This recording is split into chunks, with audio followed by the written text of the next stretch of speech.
Well, let me just start with my introduction. Meanwhile, so we're done with the jokes, okay? My name is Andrei Negrau. I'm the founder of Enhance.io, which is a software automation platform for Facebook ads. Right now, we're only on Facebook ads, and we help advertisers streamline their management process. Because right now it takes a lot of time and it's pretty painstaking to manage all these ads, especially when you run higher budgets. And I basically started the company because previously I founded and exited 2 e-commerce stores, international brands. I sold them, and right now I just focus full on Enhance. Cool. So we have this one coming here. Perfect. So that's me. As I said, I founded Enhance.io after building these e-commerce stores, and they were mainly based on leveraging the social media. So we use social media to drive sales from over 100 countries all around the world. So I noticed a lot of flaws, let's just say flaws, with these social media platforms such as Instagram and Facebook ads, because we mainly use that. So generally speaking, my mission since I exited these 2 businesses is to help advertisers and brands leverage basically their social media ads. Increase their ROI using technology. That's what we do at Enhance.io. And I'm gonna talk a few minutes at the end of this because I don't want to get too technical right now. So how does marketing look right now? Well, if you ask my friends and other marketing experts that I talk to, when we talk about Facebook ads, it's like we'll have those inside jokes like you just waste money on Facebook ads. And to be honest, to some extent, it's really true because you put that ad, you put that budget into Facebook ads, and you just pray. I just saw like the 4 steps for GDPR, like making a cross. Well, sometimes it's the same in Facebook ads. So that's how it looks right now. Obviously, it's a joke, but sometimes it did happen. We lost a lot of money because we didn't manage properly the ads. So how is it going to look like in the future? Because we're talking about the future, right? It's the topic of discussion. So it looks like super futuristic, like Tom Cruise, and you have all these like digital displays. Well, I don't think it's going to look like that. I just think it's a cool picture with Tom Cruise. You should like him. He's a cool guy. So let's see what are those trends. And as I was here a few minutes ago, I actually heard a lot of these techniques. These trends actually covered by my colleagues here. So the first one is the conversational AI, which is bots. Obviously, we started using bots about 1.5 years ago when software platforms such as ManyChat started emerging, and like the biggest difference that it made for us, and obviously what I'm saying here is that my own experience, and I'm pretty much like you should try it out because it works. It's for the support. So basically, you can leverage these bots to basically spend less time doing support, because no one likes support, to be honest. It's one of those boring tasks that no one likes it. So in the future, I think we're going to see a lot of these support positions being taken care of by bots, because it's the same question. Like, think about it. But where's my order? When does my order arrive? Or how can I order? Why is my cart being declined? It's usually the same stuff. So it's going to be taken care of by bots. I'm pretty sure about that. Also, sales. It should be pretty. It's already being used for sales. People, can already, for example, even us with our e-commerce stores that we sold, we had bots that you could talk to, and we were selling like fashion items. So you could ask the bot, do you have this size in stock? Do you have this color in stock? So it helped with sales. Obviously, with leads, if you have like a software business, if you have like a normal business and you don't do like online sales, it can also help with leads, capturing emails or other information. And obviously, marketing. Generally speaking, you can use it for marketing. You can send, for example, with Messenger, like with ManyChat, you can send blasts. Like you can take those subscribers and then send them, once a month a blast. And right now it was Black Friday, right? So I was like, I probably got like 50 messages a day only for my brands using those bots and sending me different marketing material. So another one, and it's really cool because we just had them, my colleagues here talking about influencer marketing, and I think when we started like 3 years ago, influencer marketing was something that people didn't really know what it is. Like I remember, I saw all these cool guys and girls on Instagram, like, oh, they had so many followers, but I didn't know how to contact them. What do they need? Do they need money in order to promote us? It was pretty much like obscure. But right now, everyone uses influencers. I mean, if you have an online store, if you don't use influencers, like you should. It's like obvious. It's like a main part of the business.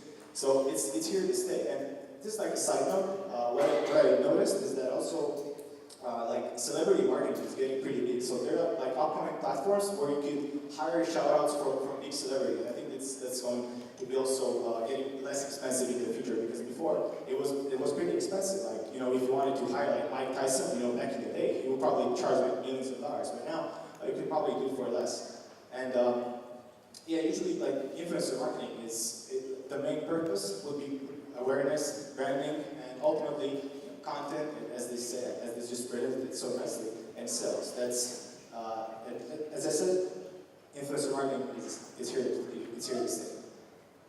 And up next is augmented reality. Now, this is a pretty cool technology, and again, it was covered here just a few minutes ago. From my perspective, I think right now it's a bit too costly to implement it in all the online businesses. Like, it's really cool, for example, for any online store to have it. I see, for example, brands like IKEA, or I saw like online shops that sell watches that you can like put like a paper thing on your hand, and you can watch like the watch, how it looks on your wrist. That's really cool. Like the technology, I think right now it's pretty expensive, but in the future, I'm pretty sure in the next years we'll see a lot of this technology getting more affordable, and more people, more companies are going to be able to use it in order to increase their conversion rate. Because what happens when you offer a service like this, when people can see the product before they buy it, think about it. If you see that couch, if you see like, oh, well, it's a great couch, my room is white, I want to see how it looks like. So you can visually see it. So it's easier for you to make a decision rather than just seeing it, like a picture, because you cannot really tell by that picture. Obviously, with sales, a company that uses and will use augmented reality and can implement it are going to have more sales than others. I mean, think about it. If you have two, like, let's say, fashion brands, and one of them uses augmented reality and lets you see how the t-shirt looks, before you actually buy it, which one, from which store would you going to buy? From the one that you can, check it out, or from the one that they don't really provide this kind of service? So it's also going to be a really cool marketing technique. Think about it. It's like this technology for e-commerce. As I said, it's pretty expensive now, and not everyone can afford it. But it's like a cool thing to tell your friends about. Look, I just bought a couch, from IKEA, but I could like check it out before I bought it. So it tells another friend, and it's like a cool marketing channel. Now, this one is pretty like straightforward. A lot of the items that are kind of covered up next are straightforward, like multi-platform marketing. Right now, I mean, when we started with our brands, we pretty much tried this, but we failed with multi-platform because like 3 years ago we had to focus individually on all those platforms. But what we're going to see in the future is more and more platforms that allow you, for example, to create a piece of content and then promote it across multiple channels. And there are already platforms that do this. Like you can create a carousel and promote it on Facebook, Instagram, LinkedIn, Pinterest, Snapchat, or more. So I think it's gonna be an essential piece for every company. Like you won't be able to create a sustainable business just by promoting on one channel. So you have to find ways to promote everywhere. Either you use use an app, use a team to push these to push the content on every platform. So obviously, companies that do multi-platform marketing have better branding, they have better visibility on the market because people see them everywhere. It's not just in one place, oh, I saw this on Google, I saw this on Pinterest, I saw this on Snapchat, I saw this in Instagram stories. So it creates an effect of, I call it like the snowball effect. The more you put yourself out there, the more people will see you and remember you. So that's also going to be really important, and it is also right, multi-platform And now it's just like an unexpected speed. It's not such a big deal, you know. We're talking about AI here. We're talking about all these, you know, cool things, influencers and all this. And you know, we have here speed. Well, it doesn't sound cool. It doesn't sound cool. And I was thinking about the same thing. But I was in San Francisco. I was at the Optimize the Edgecore HQ like a few weeks ago. And there was a presentation, and you know, I never thought about speed. Like, is it so important? Like, the guy that held that presentation was a general manager at Sephora. He was like a product manager online. It was a really, you know, a big position for him. So he explained, you know, how small change in speed can reflect in for example, a tenth of a second of, if you decrease a website, you know, with 10 milliseconds, it can decrease the website conversion by 10%. And that's a study made by Amazon, by the way. So with all these cool features, with all these cool apps that are emerging, it's really important to always keep your eye on the speed. You know, you don't want to get all the, you know, everything, you know, have the perfect website. Because if you have, and don't have speed, because if you don't have speed, imagine it's like a pyramid, right? So speed is like right at the first step. If you don't have speed, everything else that we're talking about, everything else that we're going to talk tomorrow, and everything, this is e-commerce, it's speed. You need to be able to have a fast website. And I hope this is a really cool one that I actually enjoy reading about and learning is big data and predictive analysis. And I was just watching an interview the other days with the founder of Wish, and you know, Wish is an e-commerce company. They're pretty big. They're worth about $7 billion. They sell they're a direct-to-consumer company. So the CEO, he's an ex-Google engineer. So someone asked him, "What's your secret? Why is Wish so successful?" So what he said is data. They gather so much data, and then they use that data in order to create better experience, and in order to provide the next product that someone may want. So as soon as you get the first click, in, you know, as soon as you get that data inside, you know, Wish uses that data very cleverly in order to find the next product. So imagine it's a $7 billion company, and they said the key of success was using data. And this is already happening. It's really powerful. I mean, Pavel is here. I know he's going to talk about this tomorrow. So again, we use it on our websites, and you could see from like simple A/B test, it can increase conversion rate. It increases sales. It increases ROAS and retention because you already AI already knows what the customer will want. So it's like you create a better experience for the customer.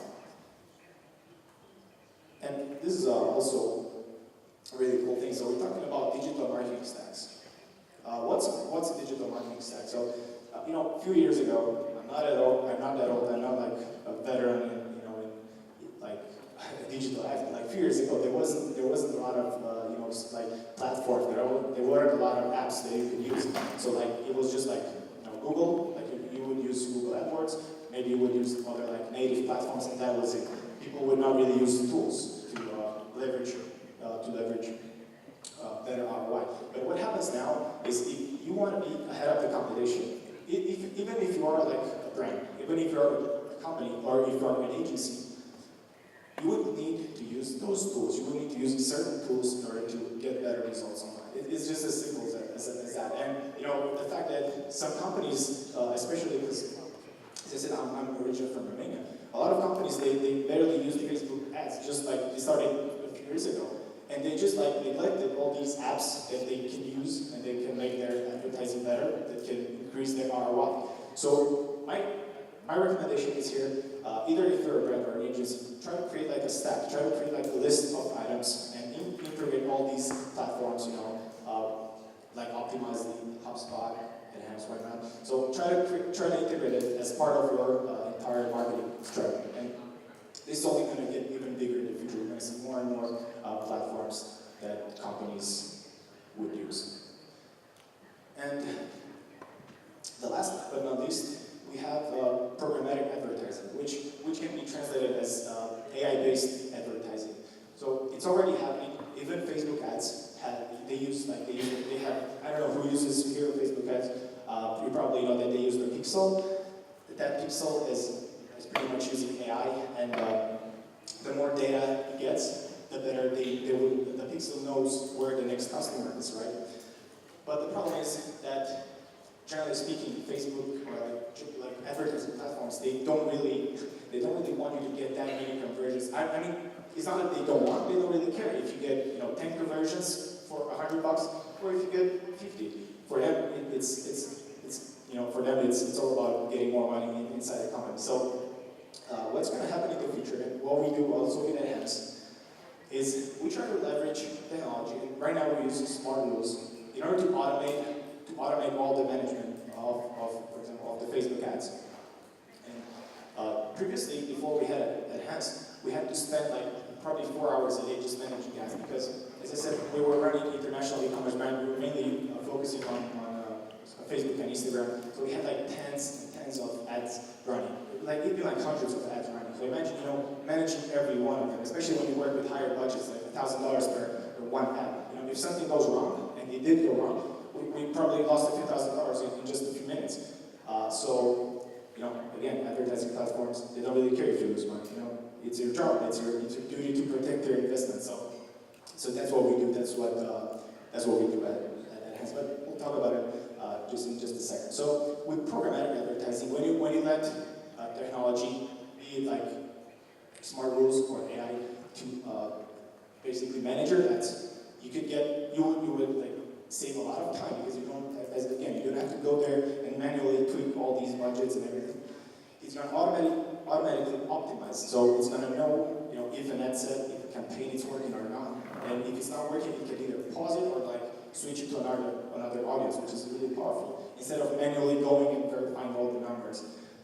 And ultimately, we're going to have a better ROAS. So since we I'm talking about in the brands that we created and we sold, we saw an increase in ROAS with about 20%, and that's just like integrating some basic management rules with Enhance. Yeah, so I pretty much covered how Enhance can help advertisers. If you have any questions, I'm here for the next minutes, and it was a pleasure being here. Right now, I'm going to get some user somewhere, so. Thank you very much. Thank you. Thank you very much.